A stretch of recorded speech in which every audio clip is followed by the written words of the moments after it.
नाज़रीन आदाब व तस्लीमात कबूल हो। दिल दरिया टीवी की वसासत से ताज़ा ख़बरों के साथ खाकसार हाज़िर है। ख़बरें तो हैं दो तीन मगर ये बुझा देंगी आपकी बीन, फिर निकल आएगा सांप और असल मामला आप जाएंगे भांप।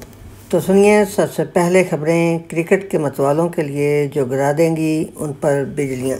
अपने T20 के नए कैप्टन की आप हारने में देख चुके होंगे हैट्रिक, अब आपको समझ आ गई होगी उन्होंने ऐसे ही की होगी मैट्रिक।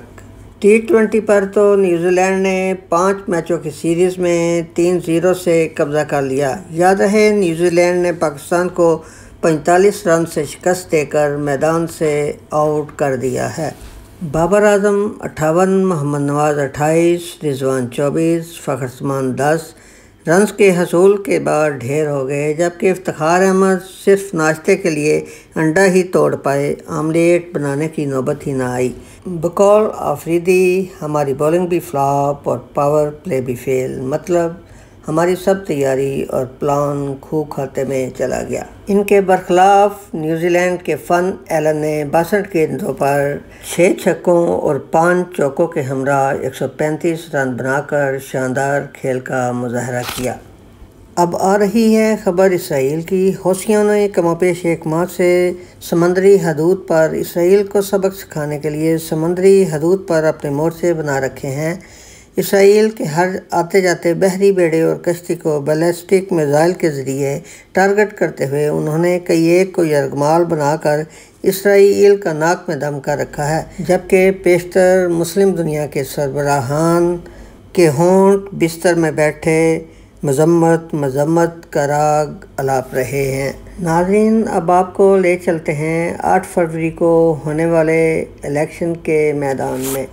खेल तो है ये सरासर एक तरफा, क्योंकि सबसे बड़ी पार्टी को इलेक्शन के खेल के मैदान से तो मिली भगत से आउट कर दिया गया है।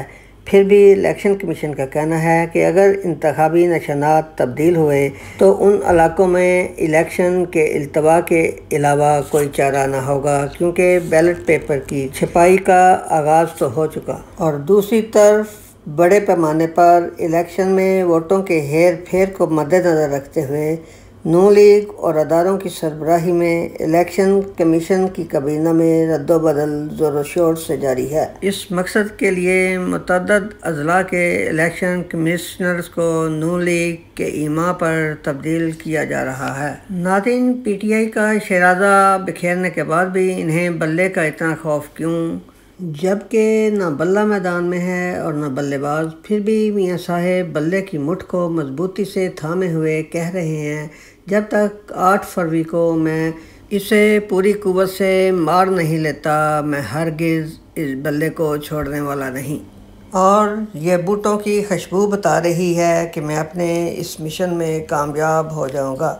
नाज़रीन अगर आवाम को देखा जाए तो वो भी इस जंगली भैंसे की तरह बफरी हुई है। वो 8 फरवरी को नून लीगी शेर का इसी तरह तिया पाचा सियासी तौर पर करके रहेगी। जी हाँ, अब बैरूनी दुनिया से भी काजी फ़ायज़ ईसा के फ़ैसले के ख़िलाफ़ रद्द अमल का आगाज़ हो चुका। हमारे हरीफ पड़ोसी मुल्क के जस्टिस मार्कंडे ने कहा है कि काजी का फ़ैसला ये स्याह तरीन फ़ैसला है।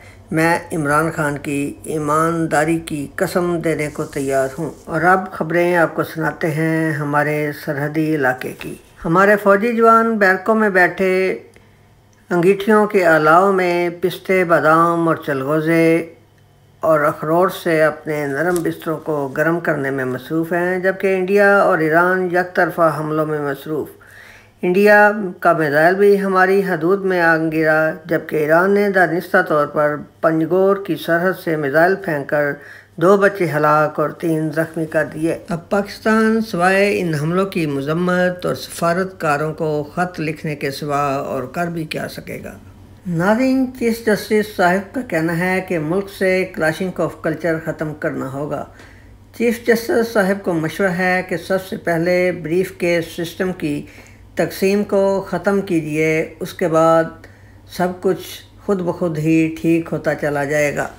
बिल्लो रानी का जलसे में कहना है कि हम इक़्तिदार में आकर गुर्बत को ख़त्म करेंगे, नौजवानों को तालीम اور روزگار مہیا کریں گے، جبکہ مریم صفدر عوان اپنے جلسے میں کہتی ہوئی نظر آ رہی ہیں کہ اب ساس کے مشورے سے فیصلے کی اجازت نہیں ہے۔ کوئی بات نہیں، مگر ایک ساس نے اپنے بیٹے کا گھر اجاڑ کر پاکستان بھر کی ساسوں کو یہ اختیار تو دے دیا ہے۔ یہ تھیں ناظرین اب تک کی خبریں۔ Thank you very much to listen Dil Darya T V.